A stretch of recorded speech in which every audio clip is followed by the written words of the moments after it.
لله رب العالمين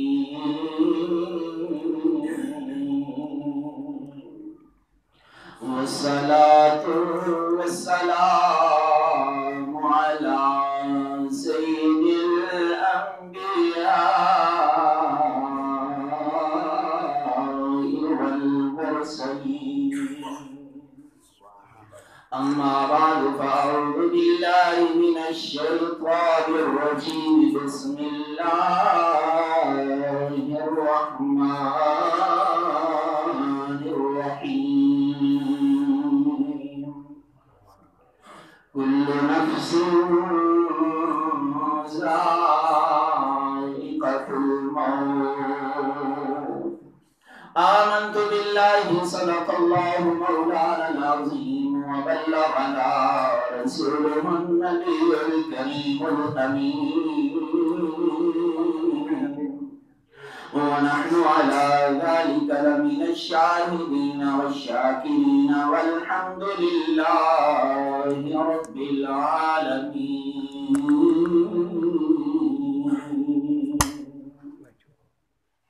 ایک مرتبہ بلند آواز سے میرے ساتھ مل کے درود پاک پڑھ لیجیے. الصلاۃ والسلام علیک یا رسول اللہ،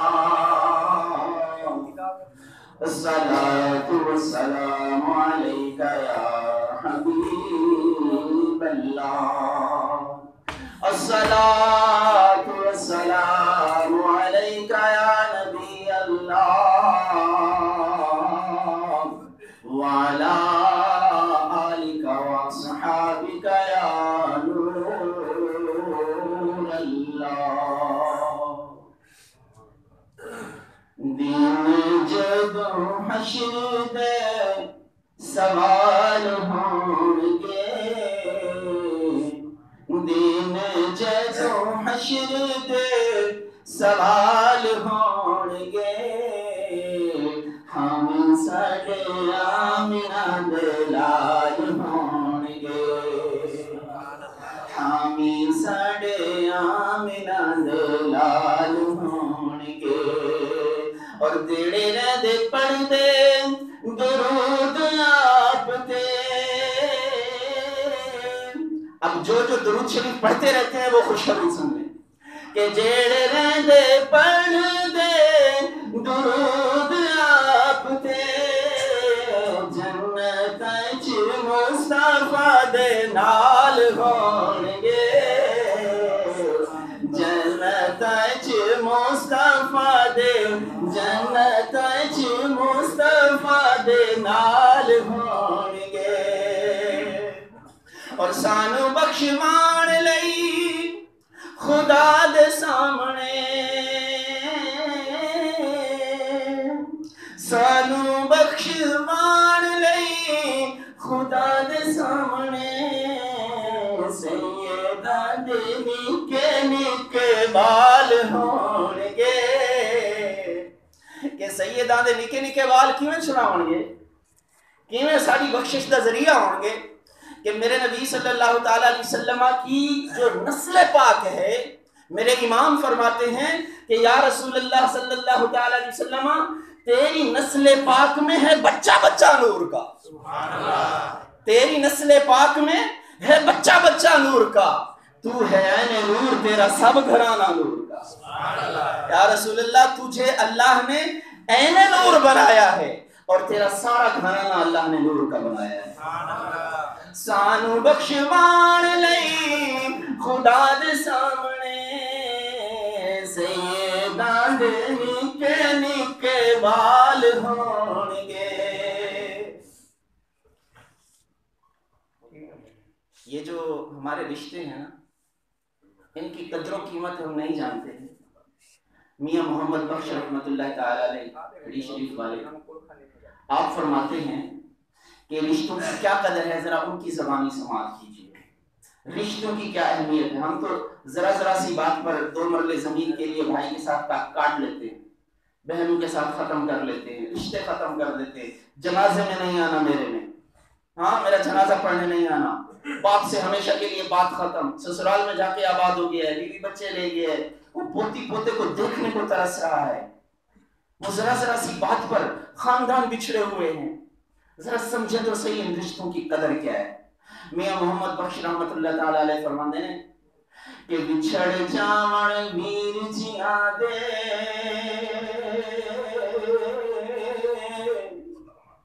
بچھڑ جاون ویر جیاں دے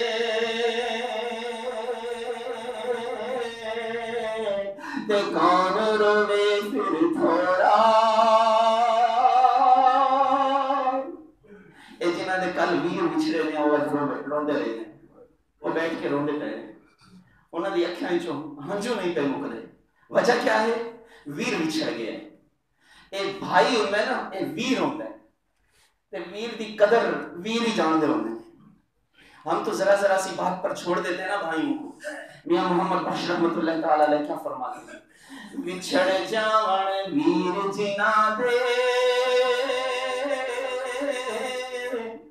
تے کون روے پھر تھوڑا.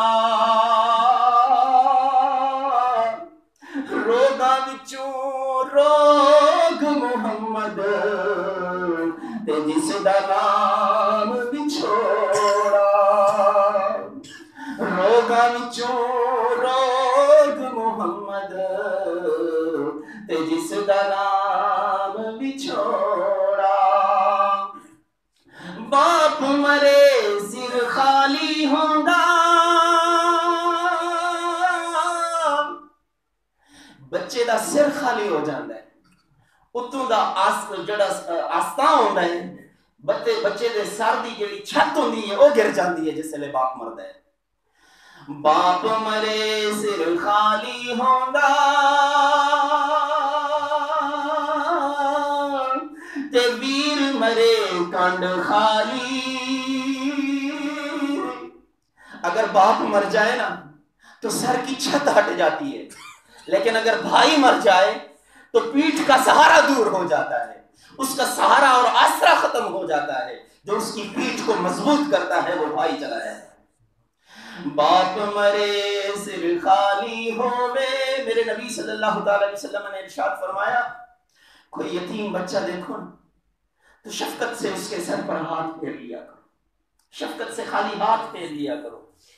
اور شفقت سے تمہارا یتیم کے بچے پر کے سر پر ہاتھ رکھنا, یہ صرف ہاتھ تم رکھو گے, میرا اللہ تمہیں اجر کیا دے گا؟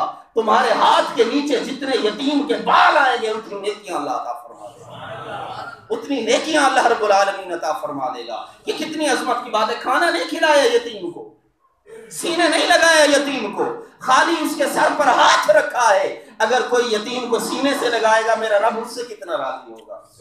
کوئی یتیم کو بٹھا کر عزت سے کھانا کھلائے گا, اس کو کوئی کپڑے پہنا دے گا, اس کے گھر کا کوئی راشن ڈلوا دے گا, تو بتاؤ میرا رب اس سے کتنا راضی ہوگا.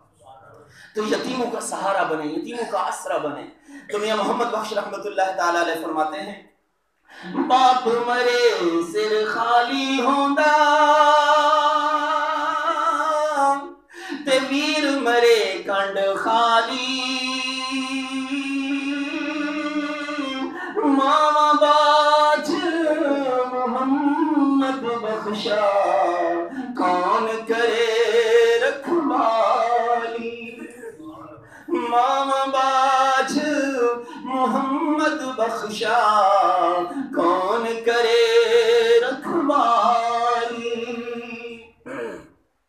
ماں مرے تے پیکے مکدے, ماں مرے تے پیکے مکدے. جو بیٹی بیاہ دی جاتی ہے, اب اگر ماں کے فوت ہو جانے کے بعد وہ اپنے میکے میں آتی ہے, میکے کا ایک مان ہوتا ہے, میکے کا ایک مان ہوتا ہے. وہ اپنے بچوں کو دلاسے دیتی ہے, جب تمہارے ماموں کے گھر جائیں گے نا وہاں ہماری اتنی عزت ہوگی, وہاں ہمارا اتنا مان ہوگا, وہاں میں تمہیں یہ عزت دلاؤں گی. وہ ماموں کے قصے سنا سنا کر, وہ بچپن کی کہانیاں سنا سنا کر, اپنا بچپن اس کا جہاں گزرا ہوتا ہے, جہاں اس نے جوانی کی دہلیز پر قدم رکھا ہوتا ہے, وہ اپنی ساری یادوں کو تازہ کرنے کے لیے اپنے ماں باپ کے گھر آتی ہے اور بھائی کے چہرے پر بار پڑ جاتے ہیں. یاد پھر آ گئی ہے, ہفتہ پھر رہے گی, بچوں کو بھی ساتھ لے, ان کو بھی کھلانا پڑے گا. بہن کو دھتکارا نہ کرو میرے بھائیوں، بہنوں کو عزت دیا کرو، ان کو آپ عزت دو گے اللہ دونوں جہان میں آپ کو عزت دے گا۔ بہنوں کو دھتکارا نہ کریں، وہ اپنے نیکے کا مان لے کر آئی ہوتی ہیں۔ تو میاں محمد بخش رحمت اللہ تعالی علیہ کیا فرماتے ہیں؟ ماں مرے تے بے کے مک دے تے باپ مرے گھر ویلا،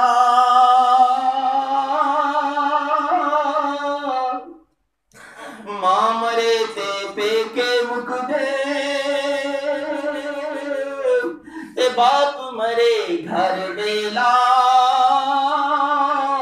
شال منان نبیر کسے دے اجڑ جاندا اے میلا، شال مران نویر کسے دے اجڑ جاندا اے میلا، بھائی بھائیاں دیاں ماواں ہوندے، بھائی بھائیاں دے درد ونڈاندے۔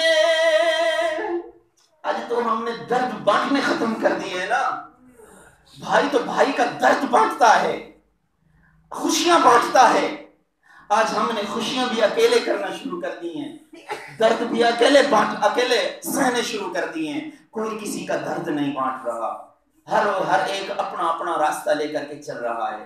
میرے بھائیوں ہاتھ جوڑ کے عرض کرتا ہوں، ان رشتوں کی قدر ان کی زندگی میں کر دو۔ میں نے ایسے بھائیوں کو بھی دیکھا ہے، اپنی آنکھوں سے دیکھا ہے، جو ساری زندگی بہن سے بات نہیں کی، ساری زندگی بھائی سے بات نہیں کی، جب موت کا وقت آیا تو موت اس کے بچے بھائی کے سر پر سوار ہے، بہن کے سر پر موت آئی ہوئی ہے، اور بھائی یہاں سرہانے کھڑا ہو کر بڑے بڑے آنسو نکال کے رو رہا ہے۔ اس وقت کے رونے کا کیا فائدہ؟ زندگی میں اسے گلے نہیں لگایا، زندگی میں اس کے درد نہیں بانٹے، زندگی میں اس کی خوشیوں میں نہیں آئے۔ بھائی بھتیجے کی شادی ہو رہی ہے، بھتیجے کی شادی ہو رہی ہے، دلہا اپنا سر کی پگڑی اتار کر چچا کے سر پاؤں پہ رکھ رہا ہے، چچا میری شادی ہو رہی ہے، چلو تو اپنے بھائی کے ساتھ جو بھی تمہاری باتیں ہیں ان کو بھول جاؤ، میری شادی میں تو آ جاؤ۔ مگر چچا اس کی پگڑی کو یوں پاؤں مارتا ہے اور پھینک کے چلا جاتا ہے، کہتا ہے نہیں آئیں گے ہم تمہاری شادی میں۔ مگر جب وہی بھائی اس کا فوت ہو رہا ہوتا ہے تو مرنے کے وقت میں وہی بھائی کھڑا ہو کر کے آنسو بہا رہا ہوتا ہے۔ میرے بھائیو یہ کیسی زندگی گزار رہے ہیں، کیسی زندگی گزار رہے ہیں، کس چیز کے لالچ میں؟ یہ دھن دولت، یہ مال و دولت، یہ زمینیں، یہ جائیدادیں، یہ سب یہیں رہ جائیں گی، سب یہیں رہ جائیں گی، چھوڑ کے چلے جائیں گے۔ مگر یہ جو رشتے ہوں گے، ان کے ساتھ ہماری نبھائی ہوئی، جو ہم نے ان کو عزت دی ہوگی، جو ان کے ساتھ اخلاق بانٹے ہوں گے، وہ ہمارے ساتھ جائیں گے۔ میاں محمد بخش رحمت اللہ تعالی علیہ فرماتے ہیں، بھائی بھائیاں دے درد منڈا دے تے بھائی بھائیاں دیا ماواں، باپ سراں دے تاج محمد تے ماں نے ٹھنڈیاں چھاواں۔ آج ہم نے باپ کو بوجھ سمجھا ہوا ہے، بوجھ سمجھا ہوا ہے۔ ایک شخص میرے نبی کی بارگاہ میں حاضر ہوتا ہے، ایک نوجوانوں ذرا غور سے سننا، نوجوان میرے نبی کی بارگاہ میں حاضر ہوتا ہے، عرض کرتا ہے یا رسول اللہ صلی اللہ تعالی علیہ وسلم، یہ جو میرا باپ ہے یہ میرے مال کو اٹھا لیتا ہے، میری کوئی بھی چیز ہوتی ہے یہ قبضہ کر لیتا ہے، اٹھا لیتا ہے، استعمال کر لیتا ہے، مجھ سے پوچھتا بھی نہیں ہے۔ یا رسول اللہ آپ میرے باپ کو سمجھائیں، میرے مال پر قبضہ نہ کیا کرے، میری چیزوں کو استعمال نہ کیا کرے۔ میرے نبی صلی اللہ علیہ وسلم نے فرمایا اپنے صحابی کو، جاؤ اس کے باپ کو بلا لاؤ۔ جب اس کے باپ کو بلایا گیا، جب اس کا باپ راستے میں آ رہا تھا، دل کے اندر کچھ باتیں کہتا آ رہا تھا، دل کے اندر کچھ اشعار کہتا آ رہا تھا۔ جب وہ میرے نبی کی بارگاہ میں پہنچا، میرے نبی کے سامنے پہنچا، یا رسول اللہ آپ نے مجھے یاد فرمایا ہے۔ میرے نبی صلی اللہ علیہ وسلم نے ارشاد فرمایا یہ تمہارا مقدمہ آیا ہوا ہے، مقدمہ ہم بعد میں دیکھیں گے، پہلے تو یہ بتا دل میں کیا باتیں کرتا آ رہا تھا، دل میں کیا باتیں کرتا آ رہا تھا۔ علامہ اقبال رحمت اللہ تعالی علیہ فرماتے ہیں کہ چشم تو بینندائے ما فی الصدور، یا رسول اللہ اللہ نے جو آپ کو آنکھیں عطا فرمائی ہیں وہ دل کے اندر کے رازوں کو بھی پڑھ لیتی ہیں. دل کے اندر کیا چل رہا ہے، خیالات، تصورات جو چل رہے ہوتے ہیں میرے نبی ان کو بھی پڑھ لیتے ہیں. اللہ نے غیب دان نبی کو آنکھیں ایسی عطا فرمائی ہیں.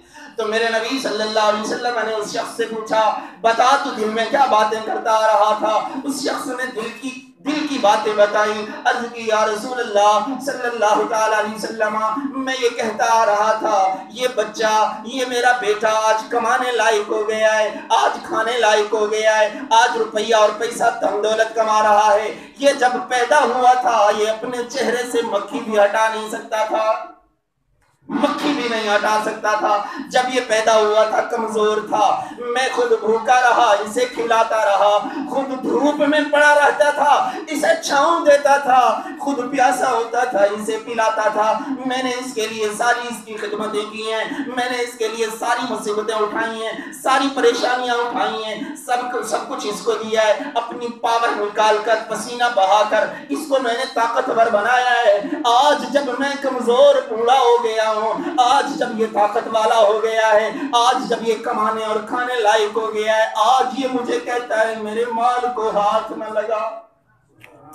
یا رسول اللہ یہ دل کے درد کہتا ہوا آ رہا تھا اور کوئی بات نہیں کر رہا تھا. میرے نبی صلی اللہ تعالی علیہ وسلم سنتے بھی رہے اور روتے بھی رہے. میرے نبی روتے رہے. ہماری آنکھوں میں آنسو بھی نہیں آتے نا. یہ درد بھری کہانیاں ہم روز سنتے ہیں. ہمارے ٹی وی چینلز پر ایسی ہزاروں سٹوریاں سنائی گئی ہیں اور سنائی جاتی رہتی ہیں کہ بچوں نے ماں کو ٹھڈے مار کر باہر نکال دیا. ابھی سوشل میڈیا پر کچھ دن پہلے ایک بوڑھی ماں کی تصویریں آئی ہوئی تھی. بوڑھی ماں کو کچرے کے ڈھیر میں ڈالا گیا تھا. کچرے کے ڈھیر میں پڑی ہوئی بھوکی عورت، پیاسی عورت، بیمار عورت. جب یہ ریسکیو والے 1122 والے یہ وہاں پہنچے، کسی نے ان کو فون کیا ہے کہ لاش یہاں پڑی ہوئی ہے. کچرے کے ڈھیر کو ہٹایا تو وہاں سے زندہ ایک بوڑھی نکلی. اس سے پوچھا گیا کیا ہوا تیرے ساتھ، یہاں کیوں پڑی ہے؟ تو اس نے روتے ہوئے جو جملے بولے، اس نے کہا میرے بیٹوں نے اور میری بہو نے مجھے مار مار کر یہاں پھینک دیا. یہ حال چل رہا ہے ہمارا. ماؤں کے ساتھ یہ سلوک کیا جا رہا ہے. بچے اپنے بیٹے ماؤں کے ساتھ یہ سلوک کر رہے ہیں. میرے نبی صلی اللہ تعالی علیہ وسلم نے ماؤں کو یہ عزت دی ہے. پہلے بھی ماؤں کے ساتھ یہ سلوک ہوتا تھا، پہلے بھی مائیں بازار میں بیچ دی جاتی تھیں. مگر میرے نبی جب تشریف لائے تو میرے محمد عربی نے جنت کو اٹھا کر ماؤں کے قدموں تلے رکھ دیا. اب فرما دیا لوگوں جنت چاہیے نا تو یہ اپنی ماں کے پاؤں کو دباتے رہو، اپنی ماں کی خدمت کرتے رہو، تمہیں اللہ جنت عطا فرما دے گا. اور ہم نے کیا کیا؟ ہم نے اپنے بچوں کو کالجز میں پڑھایا، یونیورسٹیز میں پڑھایا، سب کچھ بنا دیا، ڈاکٹر، انجینئر، پروفیسر بنا دیا. نہیں بنایا تو ماں باپ کا خادم نہیں بنایا. وجہ کیا ہے؟ انہوں نے قرآن تو وہاں پڑھا نہیں ہے. قرآن بتاتا ان کو کہ ماں باپ سے بات کیسے کرنی ہے، لیکن ہم نے ان کو سب کچھ پڑھا دیا. حضور اکرم صلی اللہ تعالی علیہ وسلم کے پاس جب وہ روتا ہوا شخص حاضر ہوا، میرے نبی روتے بھی رہے، اس کی داستان سنتے بھی رہے. اور آخر میں نوجوانوں ذرا غور سے سننا، میرے نبی صلی اللہ تعالی علیہ وسلم نے آخری جو جملہ ارشاد فرمایا وہ دل کی تختیوں پر لکھ لو. نوجوانوں دل کی تختیوں پر لکھ لو. اے نوجوانوں، اے پیسے اور روپے کے پیاسوں، اے یہ وہ سمجھنے والوں جن کا باپ اگر بیمار گھر میں پڑا ہوا ہے تو بوجھ سمجھنے والوں، ماں اگر بیمار گھر میں پڑی ہوئی ہے تو بوجھ سمجھتے ہیں. اگر کسی کے گھر میں ماں رہ رہی ہوتی ہے، لوگوں کے تانوں سے بچنے کے لیے وہ ماں کی خدمت تو کر رہا ہوتا ہے، مگر ساتھ میں کہتا پھر رہا ہوتا ہے، ایک ایک کو کہتا پھر رہا ہوتا ہے میری ماں میرے ساتھ رہتی ہے، دوسرے بھائی اپنے پاس نہیں رکھتے ہیں، میری ماں میرے پاس رہتی ہے. میں ایک ایسے انسان کو جانتا ہوں، ایک ایسے انسان کو جانتا ہوں جس کو اللہ نے بڑی عزتیں دی ہیں، بڑا دولت سے نوازا ہے، بڑا رتبے سے نوازا ہے، مگر اس نے ایک عظیم الشان کوٹھی بنوائی اور کوٹھی کے اوپر اپنا نام نہیں لکھا، اپنے باپ کا نام لکھوایا. اور جہاں بھی لوگوں میں بیٹھتا ہے اعلان کرتا ہے، یہ لوگوں کو بتاتا ہے میں اپنے باپ کے ساتھ رہتا ہوں. سمجھنے کی بات ہے. لوگ کہتے ہیں باپ میرے ساتھ ہے، لیکن وہ عظیم الشان انسان کہتا ہے میں اپنے باپ کے ساتھ رہتا ہوں. کیوں؟ میرے نبی صلی اللہ تعالی علیہ وسلم نے ارشاد فرمایا تمہیں جو رزق دیا جاتا ہے وہ تمہارے کمزوروں کی وجہ سے دیا جاتا ہے. وہ جو تمہارے کمزور لاچار بیمار تمہارے گھروں میں رہتے ہیں ان کی وجہ سے تمہیں رزق دیا جاتا ہے. ان کی قدر کر لو, اللہ رزق میں فراوانی عطا فرما دے گا. تو میرے نبی کے پاک کی بارگاہ میں وہ بزرگ بوڑھا, آخری جملہ ہے, آخری جملہ توجہ فرما لیں, اس کے بعد ختم ہی کرتے ہیں. میں زیادہ ٹائم نہیں لیا کرتا ہوں, میرا ٹائم وہی ہوتا ہے.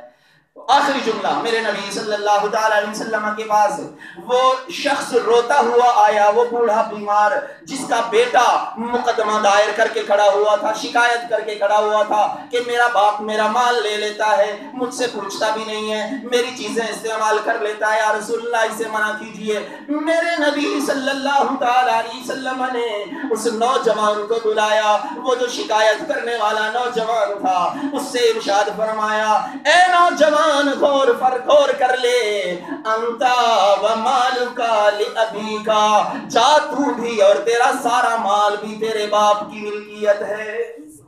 وہ چاہے جیسے چاہے استعمال کرے, وہ جیسے چاہے تیرے مال کو استعمال کر سکتا ہے, تو بھی تیرے باپ کی ملکیت ہے, تیرا سارا مال بھی تیرے باپ کی ملکیت ہے. باپ کو چھٹکیاں نہ دیا کر, باپ سے تمیز سے بات کیا کر. یہ وہ لوگ ہیں, ماں باپ وہ ہستیاں ہیں جن سے بات کرنے کا ڈھنگ اللہ نے قرآن میں سکھایا ہے. ان سے الفاظ بھی سوچ سنبھال کے استعمال کیا کریں, اور ان سے لہجے بھی سوچ سنبھال کے استعمال کیا کریں. رب ذوالجلال کی بارگاہ میں دعا ہے جو کچھ پڑھا سنا اپنی بارگاہ میں قبول فرمائے. وآخر دعوانا الحمدللہ.